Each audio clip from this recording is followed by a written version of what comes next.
Баршаңызға сәлем достар, арнамызға қош келдіңіздер. Маньяк сөзін естігенде бұндай адамдар тек киноларда, шетелдерде болады деп ойлауыңыз мүмкін. Бірақ өкінішке орай, мұндай адамдар біздің де арамызда бар екенін жуырда болған сұмдық өлім оқиғасы айғақтағандай. Біз бүгін сіздерге еліміздің тарихындағы ең қатыгез маньяктар жайлы айтатын боламыз. Видеомыз басталмай тұрып, арнамызға жазылып, видеоға лайк басуды ұмытпаңыз. Ендеше біз бастаймыз.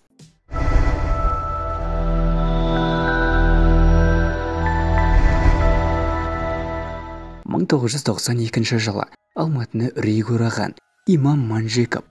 Ол Казгу университетінің алдынан қыздарды ұрлап әкетіп, өлтіріп отырған.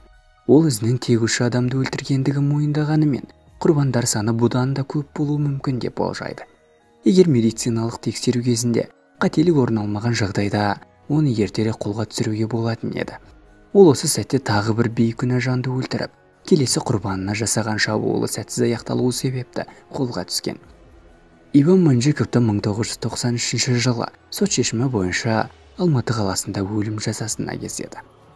Егер сіз маньяктар бір өзі ғана жүріп қылмыс жасайды десеңіз, қателесесіз. Олар тіптен топ болып қылмыстық іс-әрекет жасауы әбден мүмкін. Оған дәлел Борман тобы. Топта 8 еркек 7 әйел болған. Олар өз тобымен 30 әйелді өлтірген. Топтағы әйелдер телефон арқылы жезөкше әйелдерді алдап шақырып, ал еркектер болса оларды аяусыз өлтіріп отырған. Келесі бір қылмыстық әрекет кезінде бір әйел қашып үлгеріп, полицияға хабар беріп, қылмыстық топ тез арада қолға түскен. Олар тек адам өлтіріп қана қоймай, ұрлықпен және қарулы шабуылдар жасағандарды да тергеу барысында белгілі болып, 2000 жылы 3 мектеп оқушысының басын кесіп кеткенде осылар екені анықталды. 2009 жылы Шалқарда адам өлтірді деген айыппен 4 жігіт тұтқындалады. Олар құрбандарын қаланың сыртына шығарып, біреуін өзенге батырса, басқасын өртеп, үшіншісін көміп өлтірген. Сот олардың екеуіне өмір бойына, қалған екеуіне 23-25 жыл өмірлерін темір тордың арғы жағында өткізуге үкім шығарған. 90 жылдары Қапшағайдан шыққан 3 адам жегіштер Сергей Қапаев, Евгений Туричкин және Михаил Бешнендер болды. Олар өздерінің пәтерлерінде қыздарды алдап әкеліп, пышақтап немесе қылқындырып өлтіріп, кейін оларды бөлшектеп, еттерін базарларда сатып, қалған еттерден котлет, шпора жасап, достарын үйлеріне қонаққа шақырып, олармен бірге жеген. Оларды тірі қалып қашып құтылған қыз арқылы маньяктары қолға түсіреді. Оларға 2002 жылы 7 қызды өлтірді деген айып тағылып, ең қатаң жазаға тартылады. Бірақ Сергей Қапаев түрмеде қайтыс болса, қалған екеуі Қара бүркіт түрмесінде жазасын өтеуде.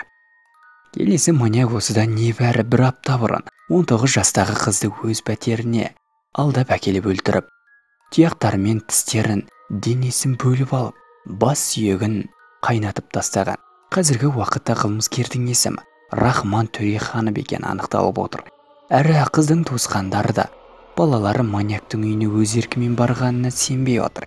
Сіз бұл маньякқа қандай жаза берілуі дұрыс деп ойлайсыз? Төменге пікіріңізді қалдырып кетіңіз. Қазақстан тарихындағы ең танымал маньяк Николай Жұмағалиев. Ол адам өлтіруді Совет үкіметі кезінде бастаған. Оның қолынан 10 адам мерт болған деген мәлімет бар. Ол өзінің ең алғашқы құрбанын қалай өлтіргенін былай суреттейді. Мен оны Ұзынағаш Орбұлақ жолында ұстап алып, бауыздап жібердім. Аққан қанның барлығын ішіп алдым.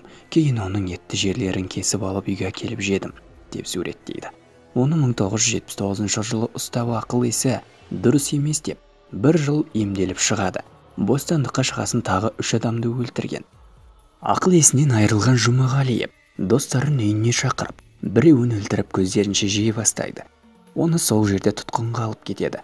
Бірақ оны басы істемейді деп тағы да емделуге жібереді. Ол сол күйі әлі күнге дейін емделіп жүр. Қайда барсаңыздар да сақтанып жүріңіздер. Себебі біздің арамызда да осындай жауыз адамдар бар. Сіздер үшін оттаймыз.